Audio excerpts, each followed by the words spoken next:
Muy buenas tardes, estimados radioescuchas. Un gusto estar con ustedes una vez más en este su programa Futuro en Acción. Hoy tenemos un programa pregrabado con Enrique García Máquez como invitado y con Víctor Maspons como coanfitrión esta vez. Enrique García Máquez es escritor, es poeta, es ensayista, además también es profesor de un colegio en la zona donde vive él, en el sur de España y lo conocí hace algún tiempo en un evento sobre Chesterton en la Universidad CEU San Pablo, aparte de que Víctor justamente sé que ya lo conocía y ha tenido un trato con él en distintas formas y la razón de la entrevista es este libro, que no sé si ahí como estoy fuera de foco se ve bien, creo que no se ve bien, Si aquí no está, lo puedo enfocar yo. Ahora. ahí está, que se llama Ejecutoria, una hidalguía del espíritu, por obviamente el autor Enrique García Máquez, y vamos a hablar sobre el contenido del libro y sobre el mensaje que él quiere proyectar,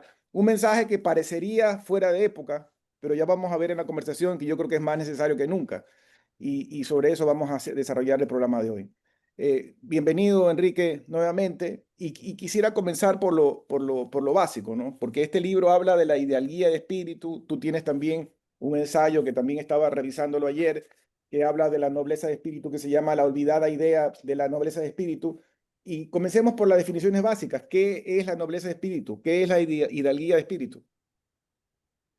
Bueno, muchísimas gracias por invitarme. Ser buenos anfitriones es parte del perfil de un noble de espíritu y de un noble, ¿no? La idea, en realidad, como muy bien has dicho en la introducción, es una idea que puede sonar anacrónica, pero no porque sea antigua, sino porque es de siempre y arranca de muy antiguo, ¿no? La idea es que el hombre está llamado el ser humano está llamado a ocupar un lugar excelso en la creación, en la vida social y que aspiramos a mirar a las estrellas. Y entonces lo que defiende este ideal es sacar lo mejor de nosotros mismos, ¿no? Yo creo que la metáfora del rey Arturo, que será rey el que saque la espada de la piedra, es muy ilustrativa, ¿no? Todos tenemos una piedra que somos nosotros mismos, de las que tenemos que sacar la espada que seremos. Por eso el programa tiene un nombre muy, muy a propósito, Futuro en Acción, ¿no? Hay que sacar esa virtud integral que todos los seres humanos estamos llamados a realizar. Víctor, adelante. Sí, te quería preguntar, eh, ¿qué necesidad tenemos de este concepto en la actualidad? Sí, O eh, mejor dicho, si es un concepto que todavía interpela. Sí, bueno, la doble pregunta es muy buena porque prácticamente se responden a sí mismas, ¿no? Que en la actualidad tenemos necesidad de una gran transformación, yo creo que lo vemos todos, seguro que todos los oyentes lo ven. Vivimos en una sociedad en crisis, ¿no?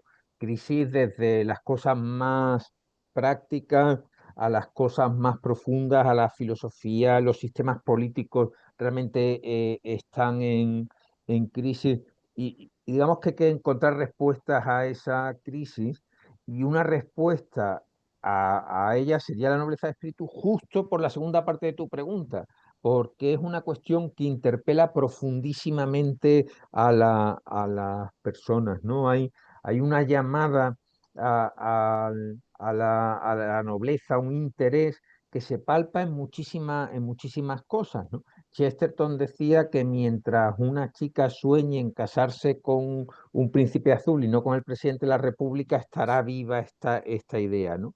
Y se ve también muy bien en la ficción incluso más moderna, ¿no? En Dune hay casas ducales y hay una especie de nostalgia difusa por la aristocracia, pero que se percibe en todas partes, ¿no? Por lo menos en la península, no sé en vuestro país, pero supongo que todavía más. eh, el elogio mayor que le pueden hacer a una persona es un caballero, ¿no? O a una señora, es una señora, ¿no? O sea, que en el imaginario ético colectivo sigue vivo, ¿no? Y la gente se siente muy ofendida cuando se duda de su palabra, saben lo que es ser una persona de honor y gente, bueno, pues de todos los extractos sociales se sienten muy interpelados cuando tú les retas a cumplir su palabra, a ser digno. Entonces, eso quería señalar, Víctor, que es necesario porque estamos en crisis y porque interpela puede ser una respuesta especialmente buena, ¿no? Tú mencionaste el tema de ser caballero o una señal, poder calificar a alguien como caballero o como señora o como dama, inclusive en el pasado, normalmente cuando uno hablaba, introducía la conversación saludando a las damas y los caballeros. Ahora ya no se usa porque ahora estamos bajo un lenguaje inclusivo que ha destruido el idioma como tal, contrario a toda norma. Y recojo lo que tú dices, porque esa calificación de caballero siento que ya no es valorada, que ahora uno se puede jactar de ser abogado, ingeniero, médico, tener máster, doctorado y más aún si lo hace en universidades de prestigio, pero ese apelativo de caballero ha perdido peso, ¿o me equivoco? Bueno, no te equivocas, ¿no? Y justo enlaza muy bien en la pregunta de Víctor. Como crisis social ha perdido peso, pero sin embargo como interpelación personal sigue teniendo peso. En las relaciones personales, en la conciencia que uno tiene de sí mismo, sigue pesando, ¿no? Fernando Savater, que es un filósofo español muy progresista en todos los sentidos, tiene un libro que se llama La tarea del héroe, en el que dice que todos nosotros, cuando nos miramos al espejo, cuando pensamos en nuestros proyectos, nos sentimos caballeros que tienen que hacer una gesta, que puede ser su gesta cotidiana de ganarse el pan con el trabajo de una manera honrada y ética. Pero el ser humano, y sobre todo el hombre occidental, bueno, y el oriental también, porque el japonés, el ejemplo, eh, se mira a sí mismo, se mira a sí mismo como caballero. Sí es cierto, lo que dices es muy interesante, ¿no? Que, que, que en el ámbito social está como mal visto y hay cosas que hace poco, hace 50 años, serían impensables, ¿no? Como ser cogido en una mentira pública, algún político, y que eso no supusiese una humillación tremenda, ¿no? Pero ya pasaba en la Florencia de Dante, cuando entró esta fiebre democratizante, eh, las crónicas cuentan que la gente dejó de llamarse a sí mismo caballero y se llamaba el más pobre, el más miserable, el más mezquino, porque digamos que el igualitarismo, en cuanto se nos pasa de rosca, nos lleva a un autodesdén y a presumir de bajeza. Pero a mí me parece que eso en nuestro fuero interno no nos lo terminamos de creer. Víctor, Sí. ¿Y cómo se compatibiliza o cómo crees que se compatibiliza correctamente la relación entre vivir en una democracia en la que eso hay ese como igualitarismo y la llamada a la nobleza? O sea, porque la nobleza da a entender que es algo solo para aristócratas y vivimos en una sociedad en la que ya no hay aristócratas. Entonces, ¿cómo puede haber nobleza en una democracia? Claro, bueno, es una pregunta muy interesante que otros filósofos o pensadores se han hecho, ¿no? Javier Gomá en España habla de una aristocracia de masas, pero yo prefiero defender una aristocracia más clásica, también la democracia. Chesterton, que era muy demócrata, ¿no? Él en alguna entrevista decía, no, si tuviese que tener una ideología, con perdón, la mía es la democracia. Él decía que había una cosa que no le perdonaba a la democracia, ¿no? Que es que la democracia se hubiese empeñado en que el duque de Norfolk fuese igual a todo el mundo, cuando en realidad la verdadera democracia debería ser que todo el mundo fuese igual al duque de Norfolk. Entonces, yo creo que en una auténtica democracia debe haber una tensión eh, muy creativa, como deben ser siempre todas las tensiones, entre la igualdad en la dignidad y la desigualdad en el mérito personal. O sea, esta expresión en español, que supongo que estará en las dos orillas, de que nadie es más que nadie, tiene dos versiones: nadie es más que nadie y nadie es menos que nadie, ¿no? Y yo propongo, eso lo propongo en el ensayo, sostener fuertemente la de que nadie es menos que nadie, porque todos somos iguales en dignidad. Pero sin ser nadie menos que nadie es posible ser más que alguien si uno hace más que alguien, se comporta. Entonces, esta idea de conjugar igualdad en la dignidad y reconocimiento del mérito, ¿no? Yo creo que es una tensión que las democracias actuales, como tú muy bien has dicho, Víctor, están perdiendo. Y es muy peligroso porque una sociedad sin elogio del mérito, sin gente que quiera destacar, pues es una sociedad que empieza a perder la cabeza, a perder el corazón, a perder el motor, ¿no? Muchas veces lo que más ayuda al prójimo no es que yo sea igual que el prójimo, sino que sea diferente, mejore lo mío y lo pueda ayudar. Pero ahí hay una tensión muy bonita que yo creo que las democracias pueden resolver sin necesidad de instaurar un régimen feudal. Pero ahí yo sí quisiera profundizar en esto que mencionas porque va al meollo del problema, yo diría, de la modernidad, porque se han vendido muchas ideas, inclusive que vienen no solo de ahora, sino desde tiempo, desde la Revolución Francesa y luego lo que pasó pues en los 60 y se habla pues de la igualdad, de la igualdad, de la igualdad. Y como tú haces referencia a la frase de Chesterton, tú puedes igualar a alguien para arriba, donde todos subimos de nivel, y no me refiero, ya voy a profundizar en eso, no me refiero solo a nivel económico, pero como que todo tiende a igualar para abajo. Es decir, y para abajo me refiero no al dinero que tienes, sino a la descalificación, al poco mérito, a la poca excelencia, al poco deseo de buscar la perfección en el trabajo o en la vida diaria, lo que sea.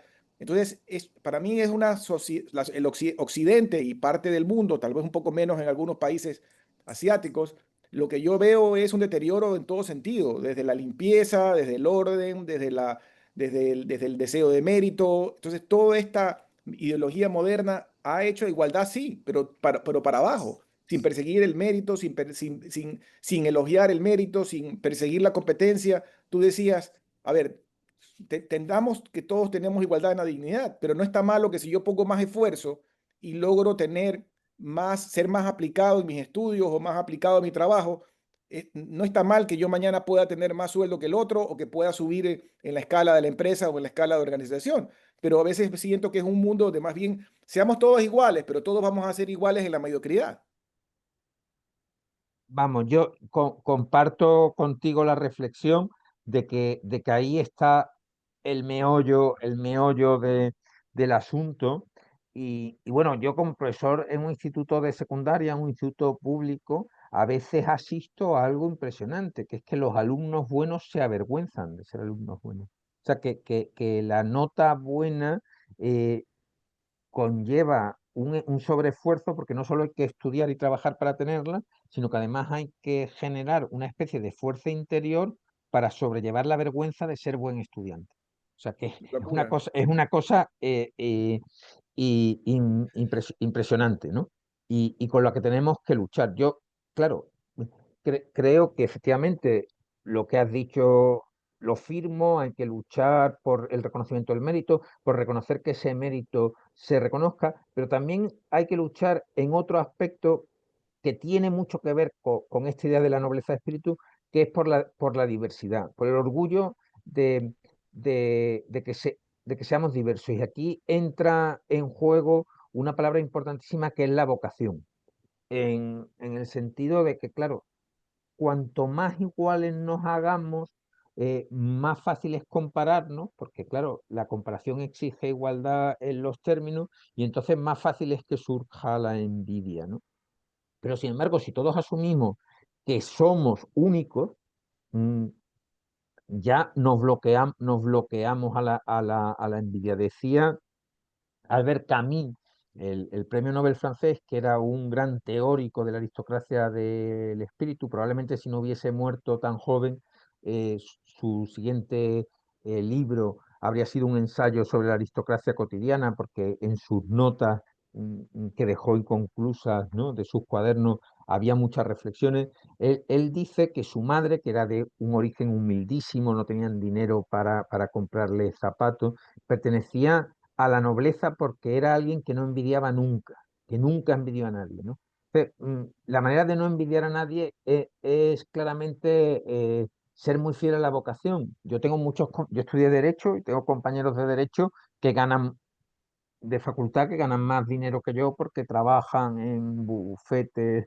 muy prestigiosos, pero yo tengo tan clara mi vocación literaria que no los envidio, los admiro y me alegra que haya abogados muy buenos que ganen mucho porque juegan con mucha responsabilidad y me da la sensación de que ellos tampoco envidian pues que yo tenga el privilegio de ser entrevistado transatlánticamente en este programa, sino que simplemente como en una familia, ¿no? Somos capaces de admirar lo bueno, pero claro, para eso hay que hacer una ética de la vocación, ¿no? Y del cumplimiento de tu destino. Y esto es muy bonito, pues esa idea de que cada uno tiene, de que los caballeros medievales estaban muy individualizados, ¿no? Cada uno tenía sus colores, su escudo, su seña, su apellido.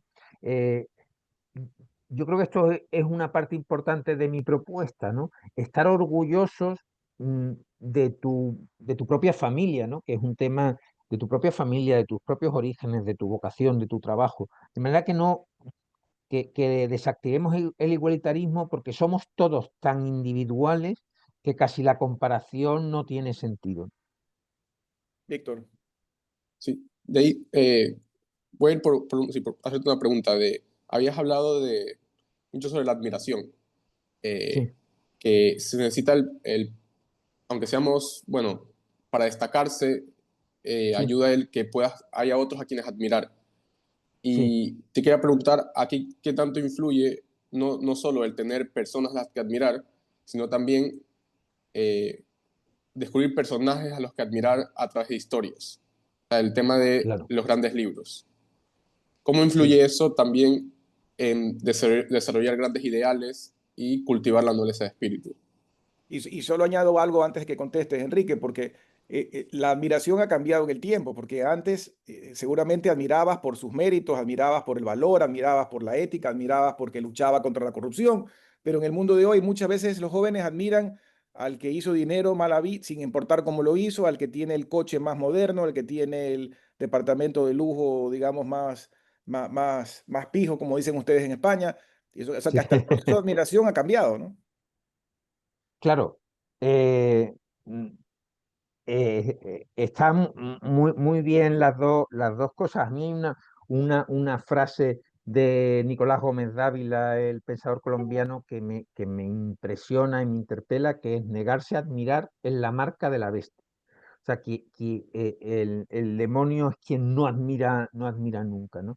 Y Víctor ha hecho muy bien en subrayar lo importante que es admirar, ¿no? Porque cuando uno admira, eh, se mete en un sistema jerárquico de valores, ¿no? Y ya hay gente superior que admiro, yo puedo imitarles, etcétera. Pero tu pregunta, Giovanni, me ha hecho un gran favor porque me facilita mucho contestarle a Víctor, ¿no? Que me decía qué importancia tienen aquí los grandes libros. Y efectivamente es que los grandes libros nos enseñan a admirar. Si no hay grandes libros, porque claro, admiramos según una escala de cosas buenas o de valores que nos rodean. Si no aprendemos a admirar en los libros, pues nos podemos quedar con que lo único admirable es lo más superficial, que son esas grandes casas, ese gran éxito económico, el poder por el poder.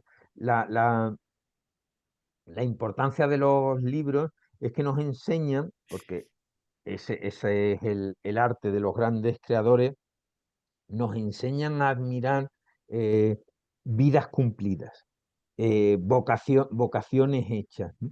Historias completas. Y entonces una escuela de eso tan necesario que, que es la admiración, ¿no? Y ver eso nos permite, los libros tienen una magia que nos permiten ver historias, pero también desde dentro del alma de los personajes.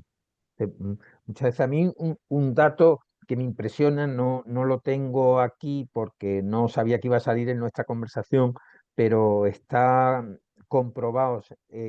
que los jóvenes que leen libros se suicidan, las tasas de suicidio juvenil, que por lo menos en España empieza a ser un gran problema, son muchísimo menores. O sea, es un gran antídoto. ¿Y por qué es un antídoto? Porque tú ves que los personajes de los libros tienen problemas y que vencen los problemas, ¿no? Sin embargo, si no está conectado con un sistema de admiraciones, de problemas que se vencen, de conflictos que se solucionan, de personajes que encajan los golpes del destino, pues estás inerme y lo único que te queda, como tú muy bien has dicho, Giovanni, es admirar un coche rutilante que pasa haciendo mucho ruido por la calle, ¿no? Y eso que mencionas de los libros es importante porque más bien volvemos a relacionarlo con la modernidad. La tendencia es a leer cada vez menos, por lo menos en mi percepción. Yo no sé si las estadísticas lo confirman y tú como profesor de colegio lo debes de notar, porque mucho perdemos tiempo, y me incluyo en eso, en leer, leer sí, pero leer adefesios en redes sociales o leer, digamos, cosas muy puntuales en los teléfonos en vez de una lectura digamos, de largo plazo, de sentarse y leer y disfrutar un libro y entender una novela. Uno lo que lee son bullets, no son cositas, cositas, cositas, pero no hay ya ese ejercicio de sentarse con un libro y pasar horas, digamos, disfrutando del libro, meditando sobre el libro. Eso se ha perdido.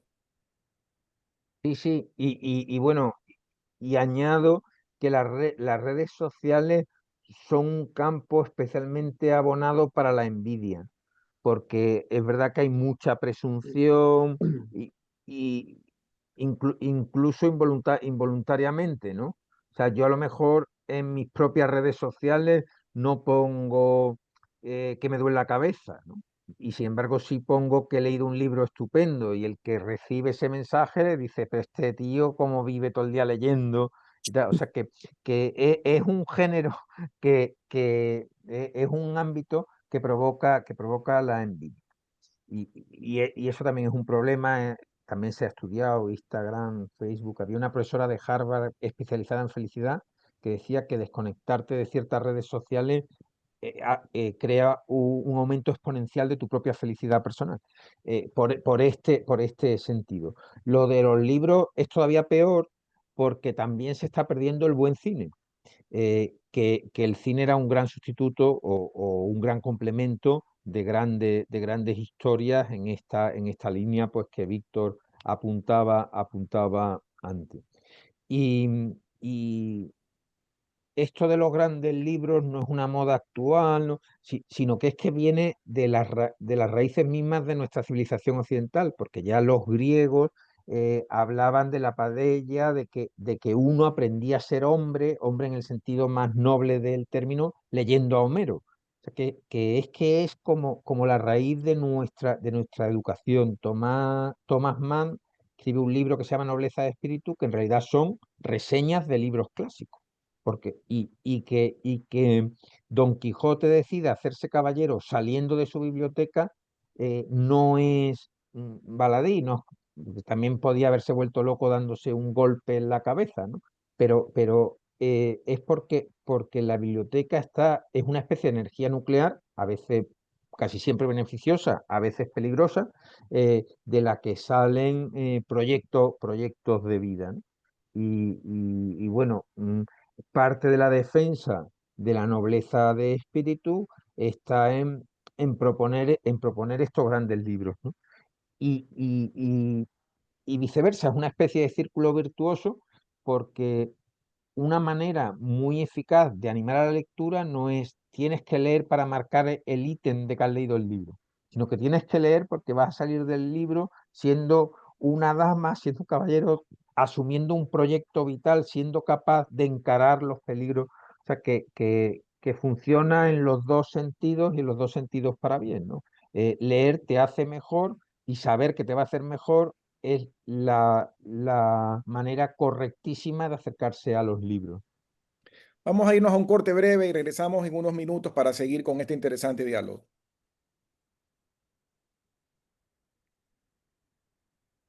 Gracias por regresar con nosotros a su programa Futuro en Acción. Para las personas que recién se enganchan, estamos conversando con el profesor Enrique García Máiquez, español. Está conectado con nosotros desde España justamente ahora. y estamos hablando sobre la nobleza de espíritu, sobre la idealía del espíritu y sobre su libro Ejecutoria, un libro bastante reciente que publicó, entre otros libros que ya tiene Enrique, y hemos venido hablando un poco sobre los conceptos básicos. Yo quería comenzar preguntándote, porque tú mencionaste en la primera parte varias veces la palabra aristocracia y la palabra nobleza. Y cuando las personas a veces nos escuchan, o digamos en el léxico común, cuando uno habla de aristócratas o de nobles, tiende a pensar en estos personajes que salen en la revista Hola, que tienen títulos nobiliarios y que se dan una gran vida y que están en Ibiza o que están en el yate o que están, digamos, en la farándula mundial con los reyes y tal. Pero tú te refieres a otra cosa distinta y estás hablando inclusive de que esa aristocracia, cuando citabas a Chesterton, puede llegar también a los de abajo, a los que hoy en día se consideran de abajo. Cuéntanos un poco qué te refieres. Bueno, efectivamente, bueno, es un tema de la nobleza de espíritu, bueno, que ha tenido sus tratadistas. Yo no lo he descubierto, ¿no? Yo hago un enfoque eh, muy español o muy hispano, porque lo enlazo con la hidalguía, todo esto, pero ha tenido ha habido mucha gente que ha hablado de ello porque es una idea muy antigua. Y sí es verdad que hay muchos escritores y muchos pensadores que inciden, para mi gusto, demasiado en decir que ellos no, que la nobleza de espíritu no tiene nada que ver con la aristocracia de sangre, que es la que tú decías, ¿no? A mí me parece que es entrar en una pelea un poco absurda porque no es necesario ser un aristócrata de sangre, pero tampoco es contradictorio. O sea, hay aristócratas de sangre que son grandes nobles de espíritu y de hecho mm, muchos tienen un especial interés en llenar de contenido auténtico, de contenido espiritual, esos títulos o esas tradiciones que han heredado por su familia, pero a través de su familia. Pero dicho esa pequeña salvedad que a mí siempre me interesa hacer, ¿no? Porque dice, hay autores que dicen, voy a escribir sobre la nobleza de espíritu y se pasan medio libro criticando a la nobleza de sangre. Y no tiene nada que ver. Mi tesis es que la nobleza de sangre es como el alma de todas las aristocracias que ha habido a lo largo de la historia. O sea, en la Edad Media era una aristocracia militar, luego ha habido una aristocracia de la inteligencia, de la ilustración, una aristocracia, Tocqueville soñaba para América con una aristocracia de la industria, del pensamiento, los mejores profesores universitarios, Eugenio Dors, Ortega, soñaban con una aristocracia intelectual de las universidades. Entonces, de lo que se trata efectivamente es de un comportamiento que te haga ser mejor, más valiente, más arriesgado, más sincero, etcétera. Y claramente eso es una llamada a la que están llamados todos, ¿no? A mí me emociona muchísimo San Luis, el rey de los franceses, que decía que tenía en más estima la pila bautismal donde fue bautizado que el trono donde fue coronado. Dice, porque cuando muera dejaré mi corona, pero la dignidad enorme del bautismo es para toda la eternidad, ¿no? Entonces, para los que sean cristianos de nuestros oyentes, la dignidad de hijos de Dios es que no se puede ser más aristócrata, es imposible, ¿no? Es que somos hijos del rey, ¿no? Y luego cuando uno conoce la historia de la aristocracia, sabe que ha habido una circulación de las élites y que las aristocracias vivas han recogido en su seno a la gente valiosa. Entonces, desde el momento en que uno es valioso y tiene un comportamiento ético y valeroso, pertenece, pertenece a la aristocracia. Víctor. Sí, hacia los últimos capítulos de tu libro hablas mucho de cuáles son esos ideales de un noble de espíritu.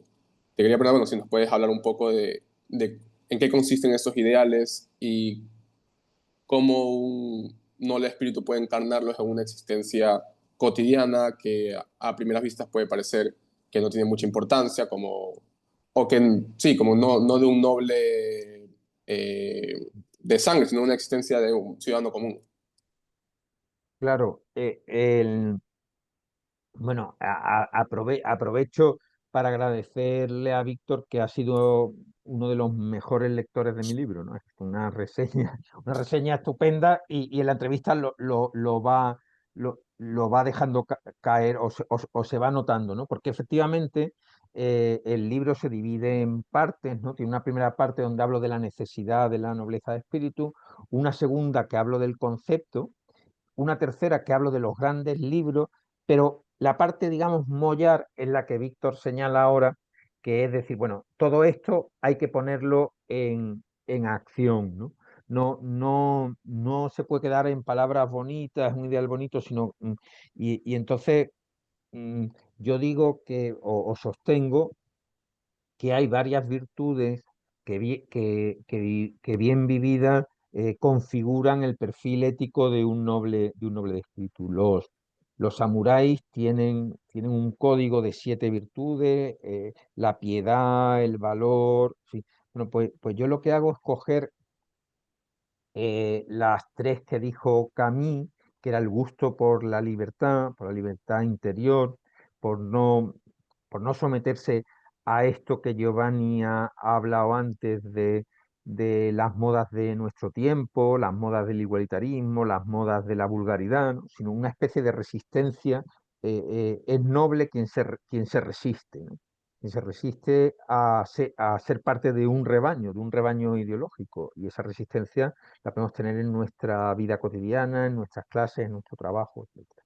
También cierto gusto por el honor, cierto gusto por tu dignidad, cierto amor, ahí entra cierto amor también a tus raíces, ¿no? Eh, a- Rémy Braque, el filósofo francés, dice que el cuarto mandamiento de la ley de Dios nos obliga a la nobleza, porque dice honrarás a tu padre y a tu madre, y lo propio de la nobleza es tener padres honrados. De manera que si cumples el cuarto mandamiento, honrando a tu padre y a tu madre, ya estás teniendo padres a los que se les rinde honra, ¿no? Entonces, bueno, ese pequeño gusto por aspirar a sacar lo mejor de uno mismo. Otra cuestión esencial y increíble, porque cuando uno estudia este tema, en todas las aristocracias del mundo ha sido una cosa fundamental decir la verdad. O sea, eh, un aristócrata, un noble, es alguien que no miente, ¿no? De hecho, los griegos, los atenienses, no decían, para referirse a sí mismos, la aristocracia ateniense, no decía nosotros los de sangre azul, nosotros los que tenemos grandes fincas, nosotros, sino decían nosotros los veraces. Esto lo cuenta Nietzsche, y un samurái, si tú le pides a un samurái que te prometa algo, saca la katana y te corta el brazo. Porque para un samurái hacerle prometer que es verdad lo que ha dicho es un insulto, que él nunca miente. Este día de la verdad. Y estas eran las tres cosas en las que Camus, el francés, el escritor francés, cifraba la aristocracia cotidiana. Y yo añado dos más. Una es en la atención a la belleza, ¿no? Vivimos en un mundo, también eso Giovanni lo ha dicho, muy feísta, ¿no? Porque el igualitarismo conlleva cierto feísmo, entonces, bueno, pues defender la belleza, y saber que en el fondo la belleza nos defiende a nosotros. Y la última virtud que propongo es la bondad, y incluso cierta ingenuidad. No sé cómo vamos de tiempo, pero a mí me gusta mucho contar la etimología de la palabra ingenuo. ¿Me da tiempo a contarla o Sí, no? sí, adelante, adelante. Sí. Bueno, ingenuo, que para todos nosotros significa pues alguien que se lo cree todo, que tiene cierta tendencia a pensar bien de los demás. Su etimología significa el que no hace una genuflexión, el que no se arrodilla a nadie, ante nadie. Y los ingenuos eran los hijos de familias nobles de la Roma patricia. Eh, ¿Y por qué ha derivado en esto? Porque el que nace rodeado de cariño, de cuidados, de cultura, es alguien que confía en los demás. Por desgracia, el que tiene una vida muy dura y vive en la calle, en el arroyo, pues tiene que ser desconfiado y mal pensado, ¿no? Pero esta unión entre ingenuo y hombre noble es muy bonita, ¿no? Yo creo que parte de la nobleza está también en ver en los demás a futuros aristócratas, ver en los demás a damas y a caballeros y tener esta mirada limpia. Yo creo que con estas 5 características, vamos, si se cumplen, claramente cuando vayas por la calle la gente dirá, mira, ahí va un caballero, ¿no? O una dama o una señora. Nos quedan... Te quería preguntar Sí. también, perdón, Giovanni, Adelante, adelante. también hablas de algunas virtudes que a primera vista parecen más como pequeñas, pero igual son muy importantes. También hablas de el humor como un elemento importante del noble espíritu y la elegancia. No sé si puedes también desarrollar un poco por esa vía. Sí, sí, sí. Bueno, el humor. El otro día leía a un argentino, a Castellani, el padre Castellani, de un artículo muy a favor del humor que decía, el humor no es una cosa de los ingleses, es una cosa de los caballeros, estén donde estén. Bueno, yo creo que el humor nace también de esta mirada ingenua y también eso se ve muy bien en Don Quijote. eh, Muchas veces para tener ideales altos que no vamos a alcanzar, muchas veces el caballero va por la vida pegándose tropezones, porque tenemos ideales altos, ¿no? Y a veces no los alcanzamos o porque nos faltan fuerzas a nosotros o porque la realidad se nos impone. Este punto de saber reírte de ti, como hace Don Quijote, hace que la caballería de Don Quijote sea invulnerable, ¿no? Porque le pegan pedradas, pero hay un humor que lo redime, ¿no? Entonces, el humor sirve para preservar esta mirada inocente del mundo y también esta capacidad de tener ideales grandes y saber reírte de ti que no estás a la altura de lo que tú dices, ¿no? Ahí nos quedan Y 8 minutos y yo quería preguntarte algo porque mencionaste el hecho de la vocación y el destino. Y por otro lado, en tu ensayo citas a Newman y hablas de que el hombre debe ser libre para atreverse al dictado de sí mismo, pero para poder llegar a eso hay que poderse ver en el espejo y entender cuál es ese ser que uno quiere construir o cuál es la vocación de uno. ¿Cuál es la vinculación de esto que acabo de decir con respecto a la hidalguía de espíritu? claro, eso comento en el libro que hay otras vocaciones, otras maneras de ser que son más pasivas, ¿no? Pero el caballero es alguien que se empeña en ser caballero y Alonso Quijano se empeña en ser Quijano, el Quijote y, y Corto Maltés, el personaje de Hugo Pratt, eh, cuando una gitana le dice en las calles de Córdoba que no tiene en la palma de la mano la línea de la vida, se va a su casa, coge la navaja de afeitar de su padre, porque la idea del padre es fundamental, y con esa navaja se dibuja la línea de la vida, ¿no? Hay un punto de querer ser mejor, querer buscar tu camino, ¿no? Que está en los caballeros antiguos, en la búsqueda del grial. Y cómo buscarlo, que es tu pregunta, que es una pregunta muy interesante. Eh, También muchas veces, claro, los que tenemos la suerte de haber encontrado una vocación en la vida, pues ya lo tenemos claro, pero quien no tenga esa suerte, la búsqueda de una búsqueda ya vale. O sea, la idea de decir, mi vida no puede ser una vida plana, yo necesito un destino que cumplir, una misión. No sé cuál es, la estoy buscando, pero buscar esa misión ya es parte de la misión, ya es parte de la caballería. El caballero que se echa a los caminos en busca de la aventura, no sabe todavía cuál va a ser, pero él no se ha quedado en su casa comiendo la sopa boba, ¿no? Y bueno, por no dejar colgada la pregunta de Víctor, es cierto que en este mundo, nada más que buscar la elegancia ya empieza a ser una vocación. Empezar a tratar a los demás con elegancia, empezar por poner alguna, ¿no? Ir en contra y además darle una circularidad a esta entrevista que me habéis hecho tan buena, ¿no? Dar una circularidad. Este mundo en crisis necesita elegancia, elegancia en el trato, elegancia en las maneras decir, como decía Julián Marías, por mí que no quede. O sea, Occidente estará en decadencia, pero no será por mí, ¿no? Y yo voy a ser pues más elegante, más valiente, más sincero, voy a luchar con ese igualitarismo que nos quiere hacer a todos peores, voy a aspirar a una igualdad en la altura. Víctor, Sí, también algo que me gustó mucho del libro en las últimas páginas, cuando hablas la importancia de la belleza, señalas que la fealdad es como una escapatoria de las exigencias de aspirar a una vida alta. Entonces, ¿cómo uno puede volver a cultivar la belleza en una vida, en una existencia cotidiana? Así, o sea, que la existencia de un ciudadano común pueda tener una cierta poesía en su día a día. Y que esa poesía no sea una ilusión o engañar, sino que sea real. Claro, claro. Efectivamente, es así, ¿no? Esta idea maravillosa de Rilke que cuando ve un torso griego antiguo hermosísimo dice, el torso me decía, tienes que cambiar de vida, ¿no? Y esa experiencia que tendrán todos nuestros oyentes de cuando ves una película preciosa, sales con un ansia en el pecho que casi te quema de querer ser mejor, ¿no?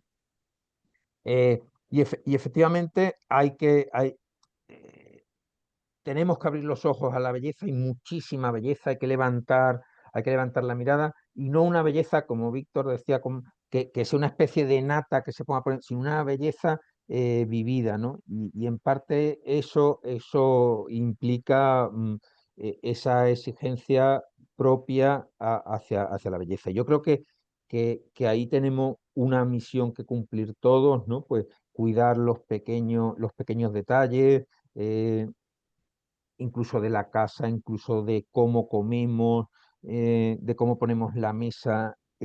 Grande Juan Ramón Jiménez, el poeta español, que también le da una gran importancia a una flor puesta en la casa, a un cuidado. Entonces, saber que cuando nos ponemos una camisa bonita o estamos luchando por el bien del mundo, que una manera muy bonita de hacer un mundo mejor es cuidar las flores de nuestro balcón.